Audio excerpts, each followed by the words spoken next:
Hey guys, how's it going? It's Sean. In this video, you're going to get the opportunity to test your English listening skills. As the video progresses, the level of English will become increasingly difficult. Try watching this video first without subtitles. Then watch it again with subtitles to check if you understood everything by pressing the CC button on YouTube. It's important to note that this video is based off of an English speaking test. So even if you understand everything in this video, it's still good to practice speaking and answering the questions out loud. Also, I'm very excited to announce that I'm launching my English speaking course, Sean의 살아있는 영어. But more about that later. Without further ado, let's begin. Hi, welcome to Sunny Cafe. What would you like? I want a coffee, please. Sure. Do you want milk or sugar? No milk. 3 sugars, please. Okay. Anything else? Is the orange juice sweet? Yes, a little. Can I have an orange juice? And can you add extra sugar, please? Anything else? Can I have a glass of water? Of course. But is the water sweet? The water isn't sweet. It's just water. Then extra sugar for the water too, please. All right. Your sweet drinks will be $7. Thank you. Here you go. You're welcome. Please sit down. I will bring them to you. Here are your drinks. Thank you. I'm sorry, but this water does not have sugar. Can I try?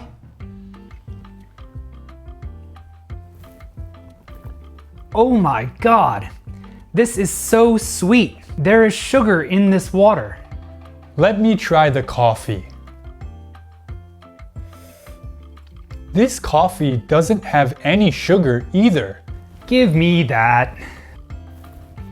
There is sugar in here. Really? Okay. This one has a little bit of sugar. I think you need help. You need to go to a doctor. This is so sweet, I cannot drink it.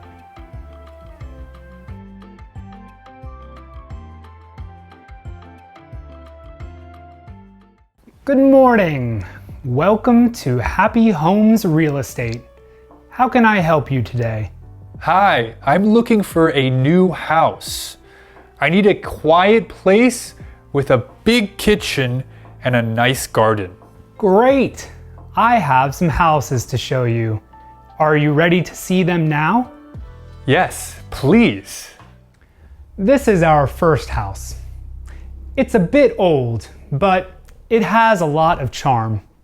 Big kitchen and a garden. It looks scary. What was that sound? Oh, that? It's an old house and it has a lot of history. Are there ghosts here? There might be 1 or 2 ghosts, but ghosts make for great stories, right? And I think the ghosts are friendly. I don't want to live with ghosts. Can I see the next house, please? Now, this place is much more natural. Open air, natural lighting, and the price is great. Where are the windows? Is there a hole in the roof? The kitchen is old. The garden is dead. But imagine the possibilities. You can see the stars, and there's lots of space for plants and animals. I want a house that I can live in, not a house that I have to fix. And wild animals in my house? No, thank you. Let's see the next one, please. Okay. This is the best one, I promise. Beautiful kitchen, lovely garden, and very quiet. This is nice. But it's so far from the city. It took us 2 hours to get here. Yes, but fresh air, no traffic, and you can work from home without any of the noise from the city. It is nice and quiet. Think about all the parties you can have here. Parties? But there are no neighbors to invite. But you'll never worry about being too loud, right? That's true. I like this house.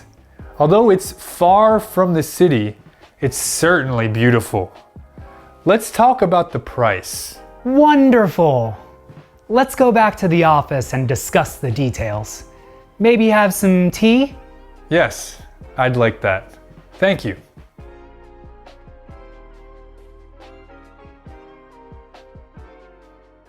So when I first came to Korea, I didn't speak any Korean. I had to teach myself Korean. I started learning how to read and write.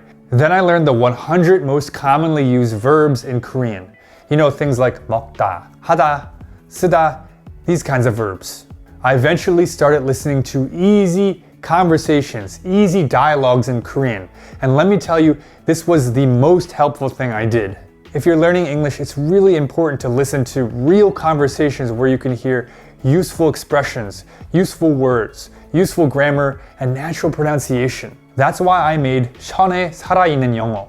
I came up with a list of extremely useful conversational English questions, answers to these questions, and other expressions. I explain all of these expressions in detail in Korean. I give you several example sentences showing you how to use the expressions, and then, this is the best part, I go out into the streets and interview extremely fluent and native English speakers using these expressions so you can see in real time, living, breathing English, how it's used and how to respond naturally to everything. This is the course I wish I had when I was studying Korean. This course is perfect for people preparing for working holiday, studying abroad, traveling abroad, meeting foreign friends, meeting your foreign romantic partner's family. So far, people are loving it. To see a free sample lesson, click the link down below. Let's continue with the video now. Hello there, young man. How are you? Hi, I'm great. What does this job involve? It's a position for a nighttime security guard. What would I need to do? Mostly, you just walk around and make sure everything is secure. And you turn off all the lights. That sounds easy enough. How big is the building? It's 50 floors. And we don't use elevators at night to save energy. We care about the planet. I have to walk up 50 floors? Yes, and sometimes you'll have to run. Some alarms need to be turned off in under 3 minutes. It happens every hour. Run every hour. At night. I promise you'll never be bored. Plus, you'll get excellent exercise. You can quit your gym. Certainly sounds like a good workout, that's for sure. Absolutely. It's like getting paid to exercise. But if you don't turn off the alarms in time, the police department, the fire department, the army, and the Navy will come to the building. You'll have to do around 5 hours of paperwork. Just be careful, and there will be no problems. So, interested? Is it all right if I take some time to think about it? No problem. Here's my business card. Hi there, do you love pets? I love animals. I have 2 dogs at home. Perfect. We need someone who can handle 100 dogs, 30 cats, and an elephant. You'll be responsible for their grooming and fitness routines. We offer great pay and free health insurance. An elephant? Fitness routines? Yes, he's part of our exotic pet care program. He loves treadmills. I'm good with dogs and cats, but I might need some training with the elephant. We can train you. No problem. Elephants are surprisingly easygoing. Unless you make them mad. Don't make them mad, okay? Okay. What makes elephants mad? They don't like loud noises, weird smells, or small spaces. They don't like when their lunch is too late or too early. In fact, try not to make eye contact with the elephants or it might make them mad. What happened to the last employee? Oh, he's in the hospital now. That's why we're recruiting. Okay, I'll think about it. Greetings. Have you ever thought about a career in extreme sports? Not really. I mostly prefer normal sports like basketball and baseball. We're looking for someone to test our new bungee jumping equipment. You'll be jumping off various structures around the world.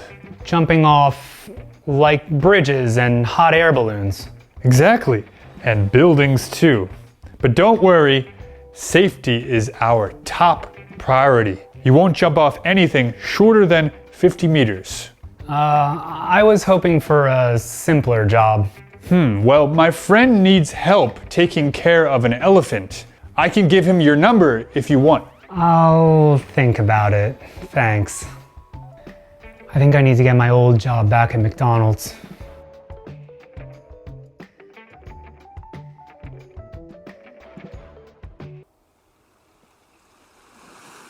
I can't believe our boat crashed. Now we're on this desert island with no food, no water, no house, no internet. Well, we're here now. We need to accept the situation. Accept the situation? Bob, look at me. I can't even start a fire without burning myself.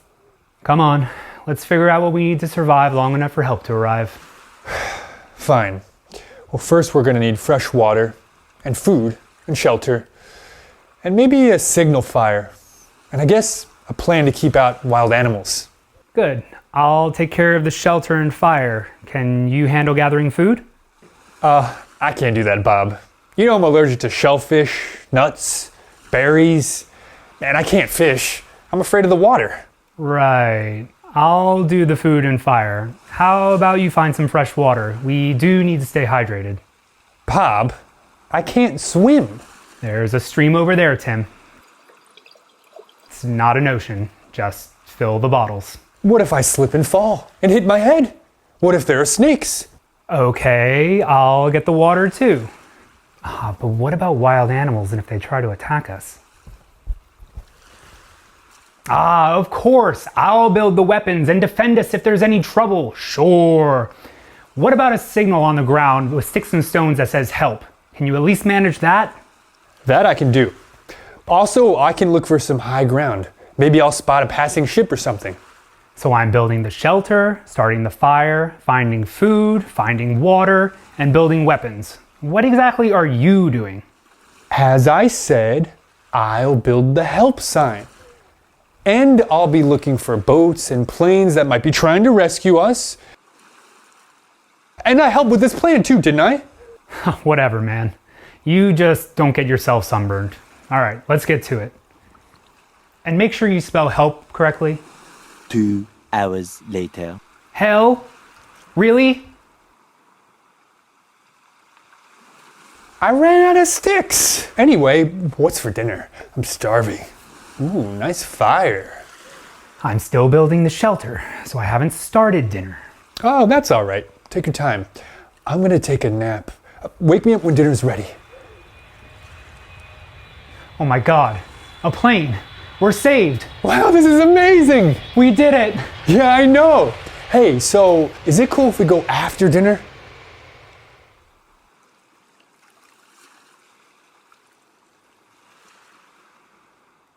Oh my god, it's an alien. This is a historic moment in human history. Greetings, Dr. Reyes. Welcome to Mars. My people are from Mars, but we have achieved infinite energy, peace, and eternal life. So we live all across the universe. Oh my god, you speak English? Yes, I bought Sean Pablo's online English course, and it really helped me to improve my English. That is amazing. I heard it was a great course. You have to come back with me to Earth. I can introduce you to the President of the United States. I am honored by your request, but I'm afraid I must decline as I must travel to another galaxy soon. However, I will allow you to ask me 3 questions. I see. Okay. First question. How do we achieve world peace? World peace? Ha! That's easy. Mandatory vacation policies. On our world, everybody gets off 2 months to travel the stars. Meeting new cultures, seeing new worlds, it broadens the mind and makes it tough to hold a grudge against your neighbors. Mandatory vacations? That is a genius idea. Yeah, it's hard to stay mad when everyone has a marvelous 2-month vacation to look forward to. Also, it helps to build lots of empathy and understanding. I see. With Earth's resources dwindling, how did Mars manage to create infinite energy? We looked to what was abundant. The sun doesn't charge you for overusing its energy, and the wind doesn't send you a bill for using too much. Renewable energy was our salvation. Simple and clean. The transition wasn't easy, but it was worth every effort. We also learned to use energy wisely so that there's less waste. That is insightful. Last question. How did you manage eternal life? Eternal life is not about living forever in the same body. We are able to transfer our minds into a new body every 100 years. We grow synthetic bodies in large factories where we are able to upgrade and replace parts whenever we want. Flesh has an expiration date. Our method does not. This is how we become eternal. Would you like me to give you a synthetic body? Well, what happens to the body I have now? We throw it in the trash. But I like my body. I think I'll stay in this body for now. Thanks though. No problem. I must leave now and attend to other business. And be careful of AI. Dangerous stuff there. Thanks for everything, but what do you mean that AI is dangerous? Just don't make them smarter than you, and you'll be fine. Thanks for everything, and thanks for not throwing my body in the trash. Anytime. Farewell, Dr. Reyes. May your research flourish and your spacesuits never leak.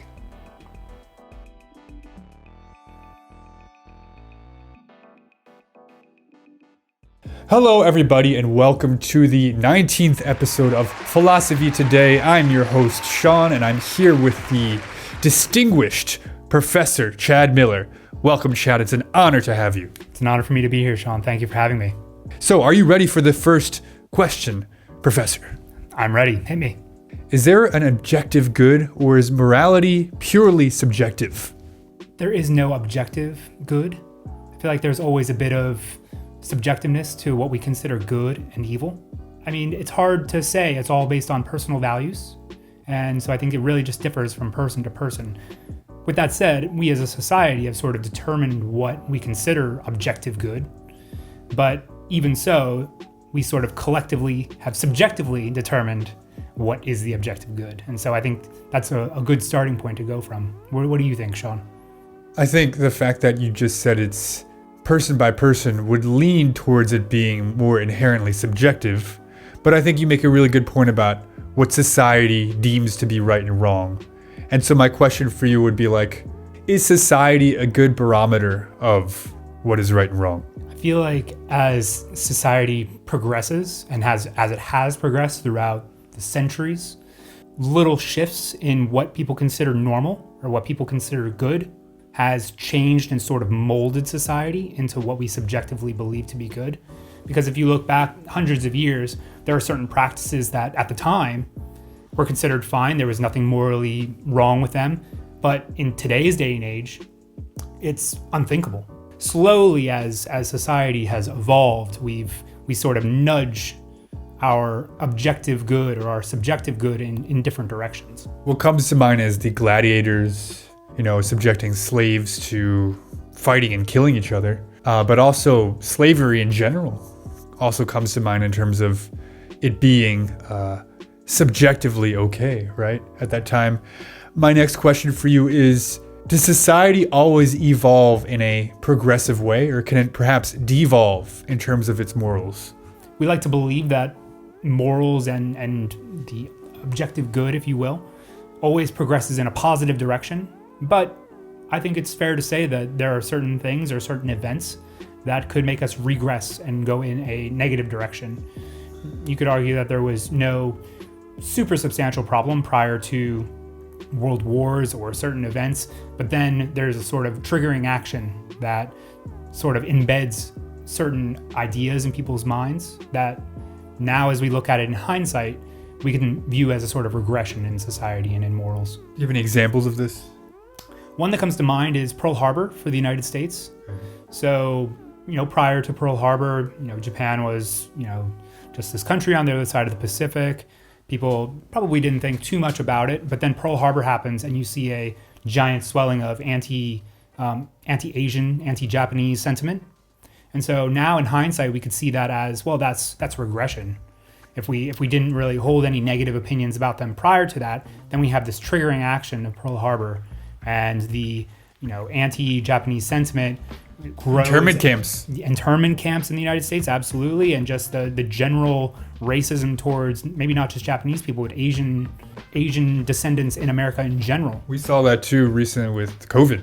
Yes, absolutely. Yeah. Yes, COVID's another great example of, we don't really think much of it, where there's no substantial anti-Asian hate in society, and then something like COVID happens, and almost without reason, we start to target certain people. And I think that can be seen as a sort of regression in morals, because there's no logical reason why this individual who has nothing to do with the pandemic or whatever should be held responsible for something like that. And so I think that's a good example of how morals in society could regress from where it was before.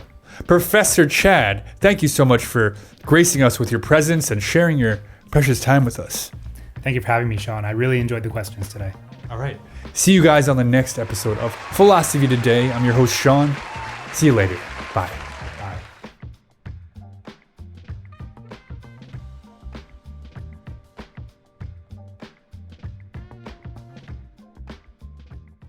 Thank you so much for watching this video, everyone. Did you enjoy it? How far did you get without subtitles? Also, if you're interested, click the link down below to access my English speaking course, 션의 살아있는 영어. Once again, I'm Sean, and I will see you in the next video. Bye.